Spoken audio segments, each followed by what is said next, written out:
সাবেক প্রধানমন্ত্রী ও বিএনপির চেয়ারপারসন বেগম খালেদা জিয়ার জানাজা রাষ্ট্রীয় মর্যাদায় সম্পন্ন করার সব প্রস্তুতি নেওয়া হয়েছে বলে জানিয়েছে অন্তর্বর্তী সরকার।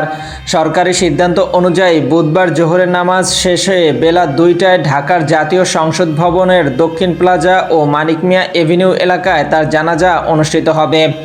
বিএনপির মহাসচিব মির্জা ফখরুল ইসলাম আলমগীর জানিয়েছেন, খালেদা জিয়ার জানাজা পড়াবেন জাতীয় মসজিদ বাইতুল মোকাররমের খতিব মুফতি আব্দুল মালেক। মঙ্গলবার 30 ডিসেম্বর গুলশানে বিএনপি চেয়ারপারসনের কার্যালয়ে দলের স্থায়ী কমিটির বৈঠক শেষে ব্রিফিংয়ে তিনি এসব তথ্য জানান। বৈঠকে সভাপতিত্ব করেন দলের ভারপ্রাপ্ত চেয়ারম্যান তারেক রহমান। মির্জা ফখরুল ইসলাম বলেন, গণতন্ত্র প্রতিষ্ঠায় বেগম খালেদা জিয়ার অবদান অনস্বীকার্য।